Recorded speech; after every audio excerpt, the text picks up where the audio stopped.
Today's life advice was presented by Modelo. Modelo, brewed for those with a fighting spirit.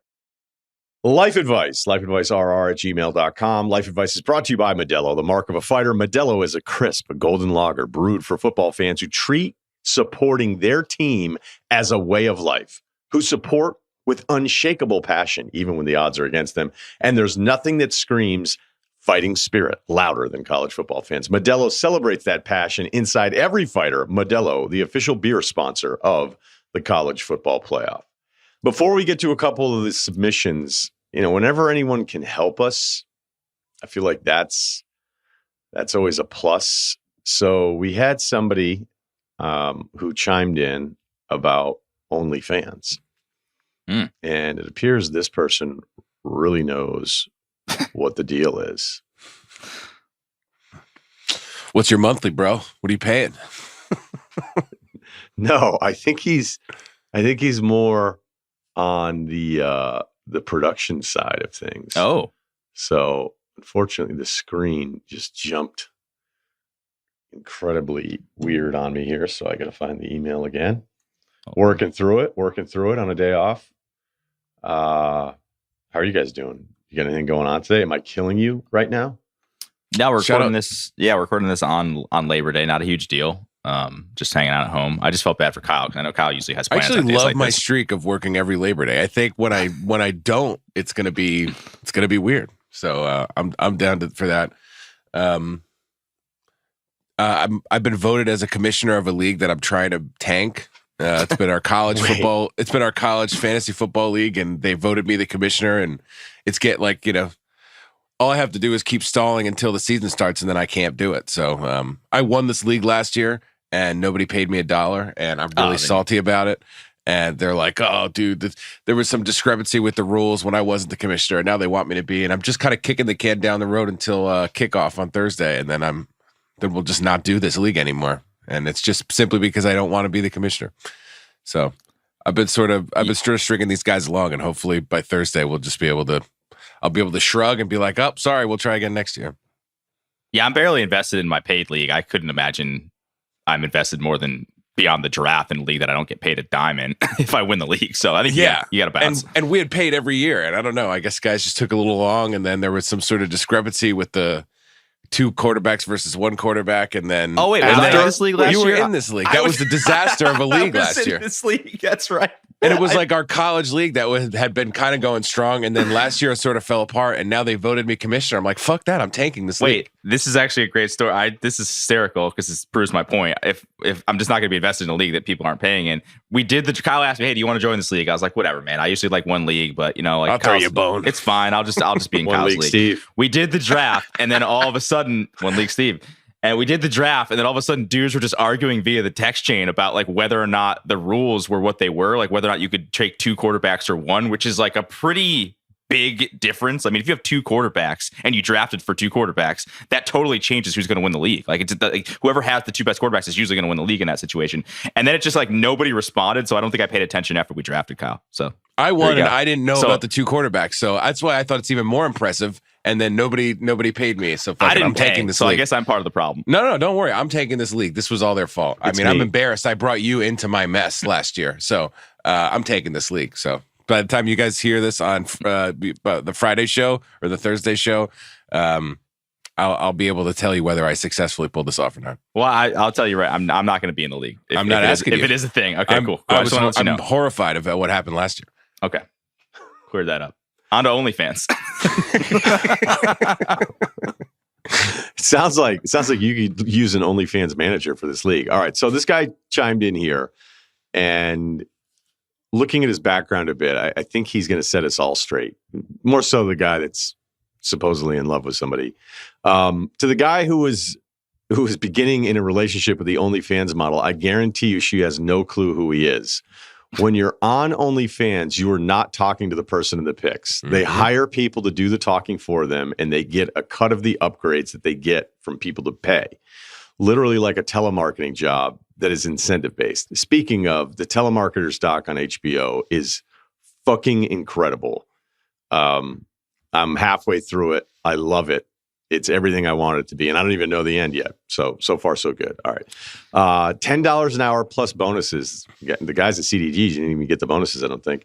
OnlyFans sounds easy, like you post pics and collect money, but the business side of it is much harder. In many cases, they have a full-time manager who negotiates with their fans on certain packages. I work in entertainment and have met a ton of people who are the face of these operations, as well as managers and low-level people who just respond to messages to try for upgrades.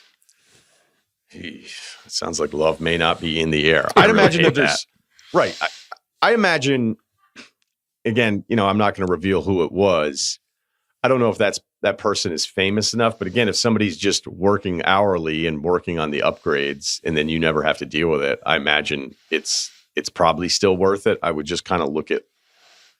I'm just trying to think of the math in my head of like, is it actually worth it? But if you have enough clients where you're doing this all the time, it's probably worth it to them. And then you don't have to do anything. The point of the story is it's likely the guy that emailed in about his friend who thought he was falling in love is talking to somebody who's just handling the account, which isn't shocking. So here's the part where it gets really dicey. I am friends with a couple that started as regular IG and YouTube content creators before OnlyFans. The husband is the one that you talk to when you message her. God.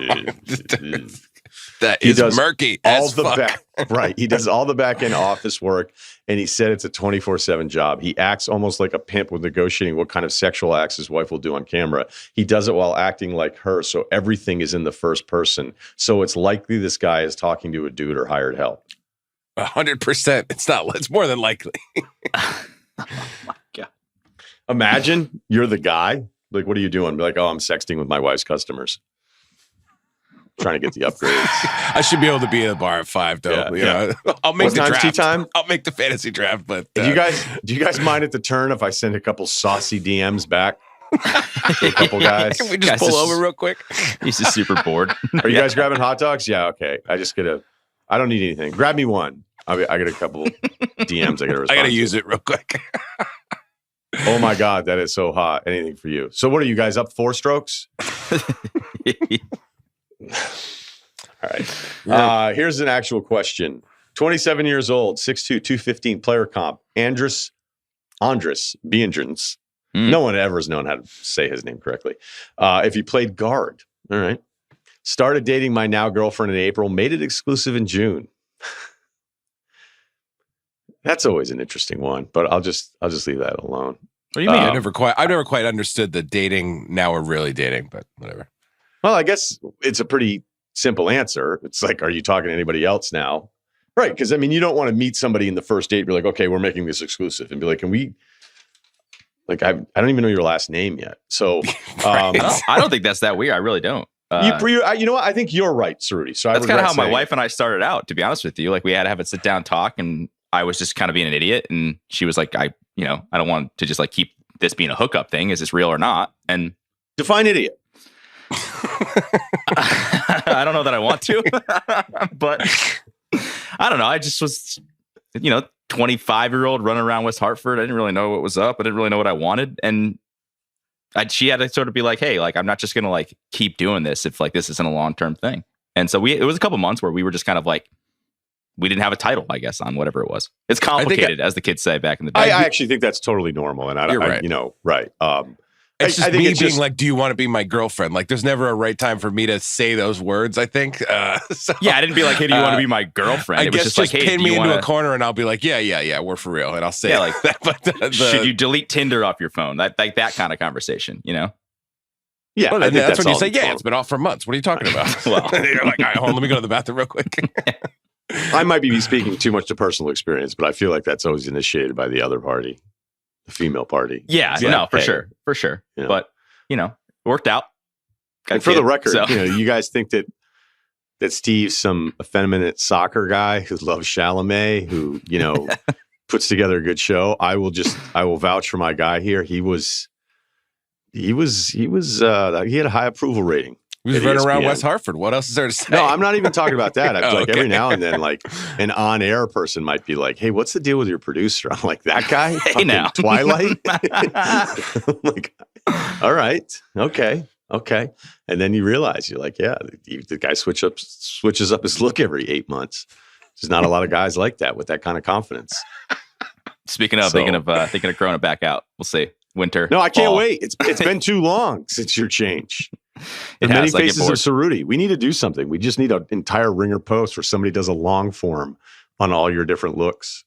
Like the Tom Brady hair through over the years, like 2012. Everyone says that's the best, but I don't know. 2015. No, was it's a good too. point. Like side by side, Cerutis to Brady's, who did it better over the decades. Who did it first? Some would say I was more of the trendsetter, but yeah. All anyway. right, so our guy's exclusive now. Going back to June. Recently, after spending some time and getting along with their parents, I was invited to their family vacation in November. The vacation is a nice beachy location, and it's a trip they go on every 5 to 10 years where the entire all caps family gets together. Aunts, uncles, cousins, grandparents, children, everyone.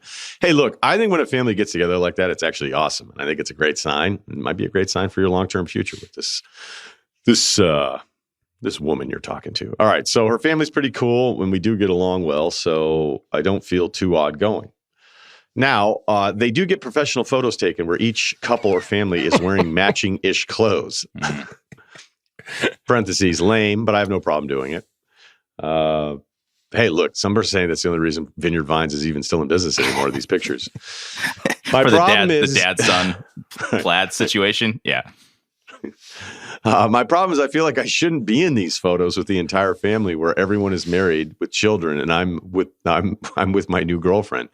My mom first told me about the photos, so it seems like she wants me to be in them. But what do I do? Oh, excuse me. This is the mom, not his mom. Yeah, okay. That would be weird. His mom was like, hey, just a heads up when you date her. Yeah, what do you guys work together or something? So the girlfriend's mom first told him about it, and she wants me to be in them. So what do I do? Say nothing about it and hope I'm only in a few? Suggest they take a bunch without me in them? I wouldn't do that in front of a bunch of people. Here's the deal. They're going to take some without you. Yes. All right. They're going to. And maybe those are the ones that get framed. And if they frame one with you in it and it doesn't work out, they're going to take it down. Or you can be like my mom, where she kept one up with a girl forever. And like another girl stopped by and was like, what the fuck is that? And I was like, I'm not in charge of my mother's decorations. Okay. Like, can we argue? Pick 7 other things to argue about besides this one. But I think most normal families would be like, okay, this guy's out of the picture. And I would imagine, photo album. Yeah, I imagine, and maybe you're going to be like way left or right in the lineup, and it's a simple crop. Easy. Might not even be you. Maybe do some hands around the waist. Maybe do a few hands behind your back, and you're an easier crop out. I don't know. Pockets. Right in the pocket. Help out the photographer. Yep. Right. Because if you say straight up in front of everybody, hey, I feel like, things are good, but, This seems a little presumptuous, don't you think? I'm getting a raise. I might be moving. Could upgrade myself. So, let's just be realistic about what's on the table here. Well, you ever been in a wedding, like, and you're dating somebody, and like you just get included, or any family function, you get included in the picture, and you're the one that's asked to take the picture, but then it's like all the family gets in, they're like, no, come in, and usually that's when you say, oh no, we need to get one with you guys alone. Like that's usually like the nice, they're just being polite to you to ask you to be in the photo. They don't really want you to be in all the photos. You have to be the one to be like, oh no, I'll take the picture. Right, but get in. I'd imagine they have a plan for you not being in a few. But I wouldn't be aggressive about reminding them, hey, I shouldn't be in a ton of these. Yeah, hey, guys. Because the family that likes doing this and wearing matching clothes and that you're going to the vacation, they think you're part of the long-term plan. I'm not trying to scare you here. I'm just saying, like, they've invited you, so phase 1 has already been complete. But don't, like, you're right, Ceruti. There's this fine line of like seeming, hey, that makes sense. It's accommodating to a red flag where now all of a sudden you're in an argument behind a shed, later that night after a couple Pinots. Right. So I really feel like I shouldn't be in them in case I'm not around a year from now and ruined all of their pictures, even though that's not the plan. But we'd be happy to take as many as I need or not be in them at all in order to make everyone happy. You're going to be in some. I doubt you're going to be in all of them. I wouldn't really worry about it too much. I think we covered it. And by the way, it sounds like they're going to get a new picture next year. Like, you're not the first guy who's not in next year's picture, I don't think, right? It sounds like they're going to be doing that next year.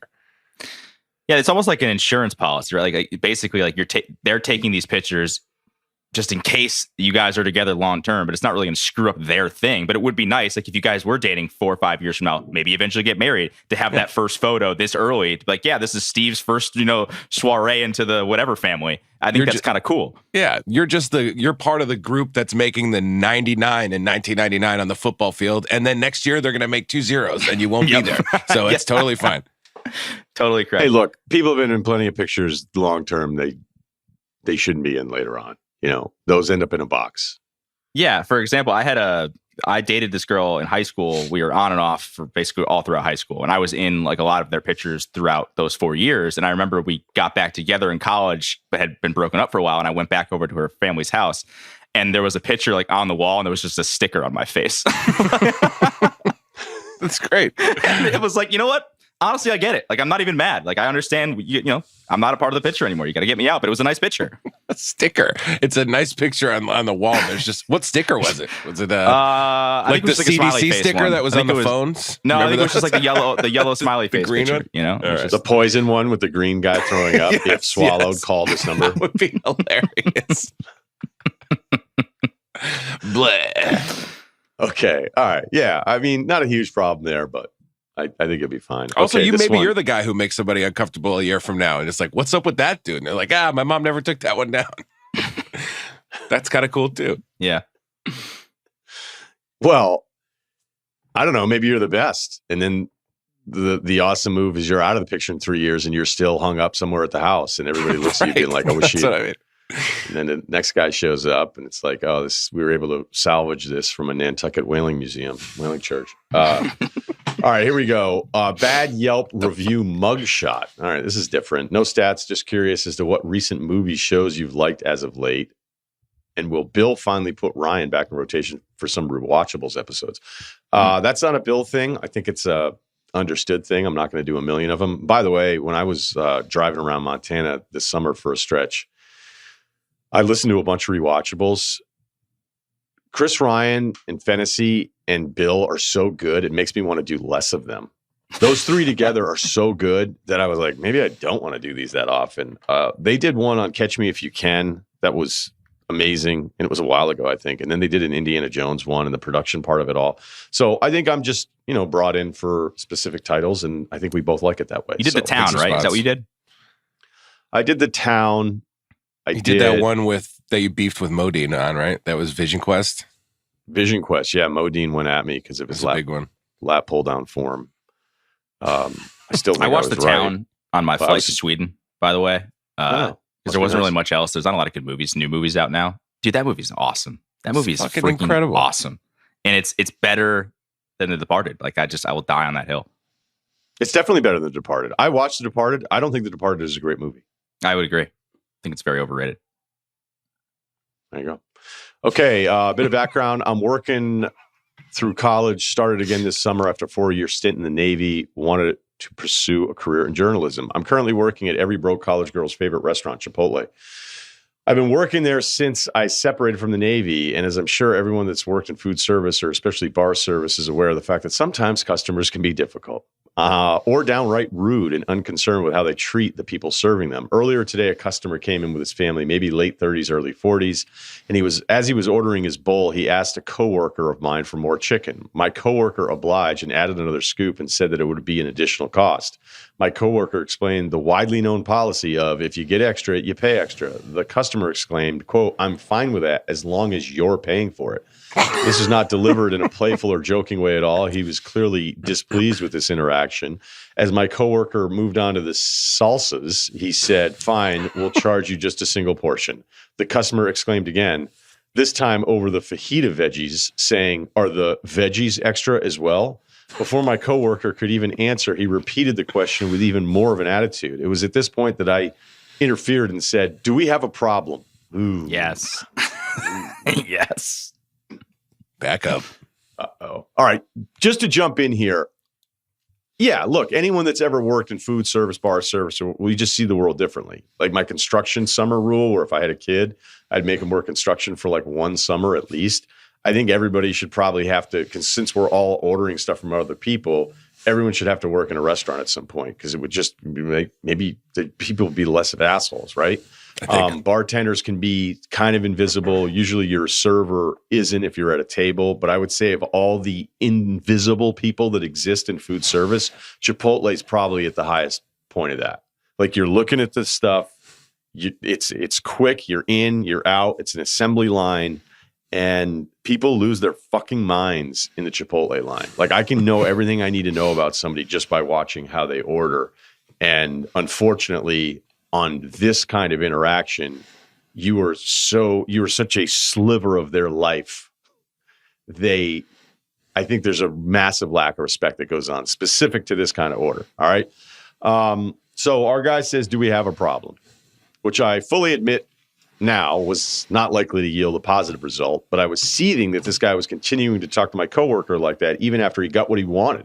He, of course, denied that he had any such attitude and tried to play it off like he'd been talking respectfully the whole time. I simply expressed I thought it wasn't okay for him to talk to anyone like that. And if he doesn't stop, he should leave. This sent him into an outrage. He continued to play off this behavior as innocent and proceeded to demand my name. I didn't give it to him. I thought the whole interaction was mild and easy to move on from. I went to the walk-in to cool down and calm my nerves. Love the walk-in when you're working, just hide out for a little bit.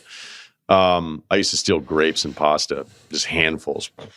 When I emerged from the walk-in, I turned and saw him through the kitchen, and there he was, standing at the register with his phone out, camera aimed directly at me. I approached the front and simply said, "Really?" And he responded, "Yeah, if you won't give me your name, I'll post this online." I told him that it wasn't okay for him to take pictures of me or anyone else. He claimed that Chipotle is a public place and that he was fully within his rights to do so. This guy's 40. It's not a public place. He should be arrested. Right. He asked again for my name and told me how displeased he was with his experience. I hit him back with a simple, "I don't care." And after that, I completely ignored him. He hung around the register mean mugging me for a few minutes while I just went about my day before he left. Everyone is the hero of their own story. Well said. And this guy made sure of that when composing his 1-star Yelp review, riddled with all sorts of exaggerations, omissions, and of course, a photo of me. And worse yet, prominently displaying my second ranked side profile. I've attached the review to this email. I hope it comes off as melodramatic as it did to me. All right, let's read it. 1 star. He posted it the screen grab, I guess. I don't know. It says 6 hours ago, so I don't know, whatever. Here's the review from our guy. When I was placing my order, I asked for lots of chicken. The server asked if I wanted double chicken. I replied that I just liked their chicken and wanted to get as much chicken as a single serving could offer. No one fucking has ever said that, ever. Nope. Lie. He then said, "Well, is that double chicken as we charge extra for that?" And he then said, "Well, that's double chicken and we charge extra for that." I replied, "I just wanted whatever the bowl came with. Just a guy wants some chicken in the bowl. It tastes so good." Then the manager, stepped up in a threatening way and asked if I had a problem. When I replied I didn't have a problem, he said, "Yes, you do. You're a problem." I replied that I was just looking to enjoy a delicious bowl with my wife and kid, in which he threateningly continued to ask why I had a problem. Here's a photo of this manager. And when I asked his name, he declined to tell me his name. And he said he didn't care what I was doing with my review and he didn't care about me. This was in front of my wife and my child in a restaurant full of people. This guy sucks. Yeah, man. It's pretty simple. The use of delicious tells me he's a fraud. Yep. Right? And then he brings the kid into it like, and my child had to watch. No, your child had to watch you order at Chipotle like an asshole. That's what your child learned. Yeah. Well, your child also saw their dad kind of get put in their place, too. I think that's what he was pretty upset about. He didn't think somebody was going to be like, "Do we have a problem at Chipotle?" He probably is used to just pushing everybody around and getting his way. The dumb thing, though, is like the idea that you could be like, "Oh, I just wanted the maximum amount of chicken." Bro, when you go to Chipotle, they have a scoop. It's the same size at every Chipotle, man. You know what the size of the scoop of chicken is. Like, this isn't like I just, it's not that complicated. You're either a double meat guy or you're not. You know what I mean? It's just, man. I agree, but I do notice at times, like if the guy who starts warming up the tortillas goes into the meat and rice part for you, if he's heavy, I'll help you out. Yeah, you're getting the size of the burrito is directly related to the size of the tortilla warmer. That's my. I don't know if anybody's worked it out yet, but that's my. But I think the you're suggestion. Right. You're right. Like, look, this is the no ice with a drink thing.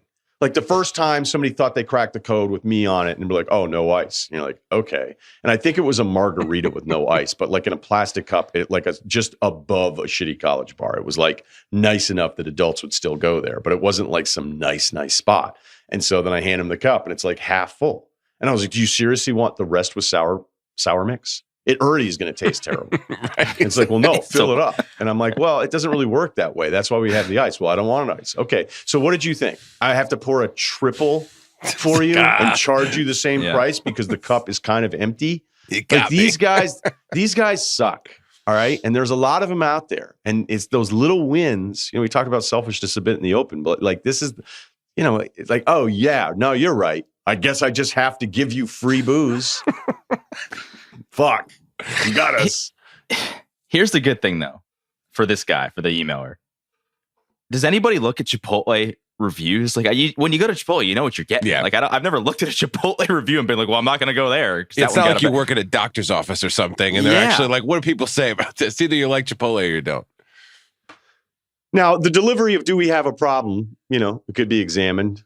You're never expecting that. I mean, but that's kind of the weird thing is that if you're the kind of person that's a dick or complicated about your burrito order, that when you're questioned on it, like you're never imagining the guy with the apron and the scooper is going to say, do we have a problem? Yeah. Right. Like you can't so that's what sets him off. Now, I don't know if it was aggressive or not. We could maybe get in the military background and say, but I don't think you should have any issue with this. The email finishes, upon reading the review was the first sentence that I even knew he was with his family. I never addressed anyone besides him. Couldn't even if I wanted to with the tunnel vision I had towards this guy. And in all honesty, this has become a joke already at work. And I myself have been laughing about the whole thing. Was I in the wrong? How could I have handled the situation better? Or is it just one of those customers looking for any excuse to do something as petty and dramatic as post a photo of someone on Yelp? Here's the point. Is you already knew who he was with the way he was ordering it, trying to pretend he's the guy that's allowed free chicken because he's cracked some fucking stupid, like, if you ask this way and then do this and then turn around there, like there isn't, it's a business, man. And so then for him to take your picture and post it, this guy has so many fucking issues on his day-to-day. Like, seriously, this is just a window into how his mind works on every other thing. So you're not wrong. You should laugh about it. A Yelp review isn't going to, like, nobody's going to go in the future if you're up for some job and be like, hey, let's talk about this chicken order from 3 years ago. Saw your picture Walk here. me through it. Right. I mean, it's really ridiculous what this guy did and how he did it. Granted, we're getting your side of it, but reading his dramatic reenactment of the entire thing, when he used the word delicious, that's all I needed to know on top of all the other evidence. Yeah, that was his recounting of it is just like, when you get in trouble at school and you tell your mom like what happened, and it's like, the principal's got a report as well, but you were just like, I was just doing my work.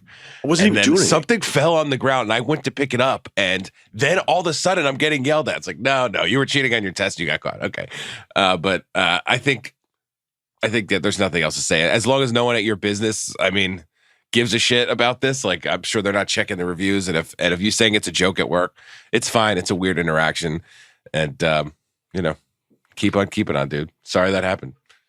I'm also with you, Ryan, just to bring back like the hacks thing. Have you guys seen like the $3 Chipotle burrito hack thing that was like going viral a few weeks ago or months ago that I saw? Yeah, I closed out of it as soon as I saw it. I'm never doing like, this, but it's what just is like, it? hey man, could you just pay for the burrito? I'm so tired of all this shit. There's always all these people like life hack, and none of it's actually a hack. It's all just bullshit. But the Chipotle one was like, I guess if you order like a chicken taco, you get 3 or 4 sides, and then you can just get a tortilla on the side, and you just build the burrito yourself for like $4 or $3, and you're like, you know how if you actually went into a Chipotle and did that, like I would be so embarrassed.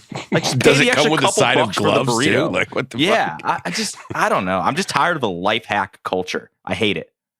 Yeah, there's a lot of like, I was this many years old when I learned, and some of them are really funny, and a lot of them you're like, that doesn't make any sense. That's not a new thing. You just cut up a juice carton and then turn it into a coat hanger, and nobody would ever do it. And that's not what it's for. And you're running out of ideas. You've got a few followers and you're like, shit, what do we do today? Yeah. I'm like, I don't know.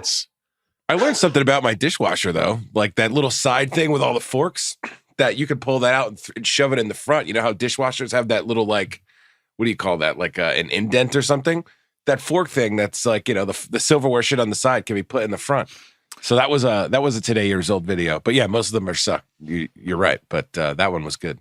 What would the benefit of that being, other than if you wanted to cut your wrists reaching in? Being that, like, okay, I feel like I could throw a few more plates in here, but I got this whole fork boat that's kind of stopping, I don't know, maybe 2-3 plates in a bowl. Oh, okay. So we're talking square inches here. Yeah, we're now I'm saving a interested. ton of space. Yeah. Okay. All right. I'll look into it.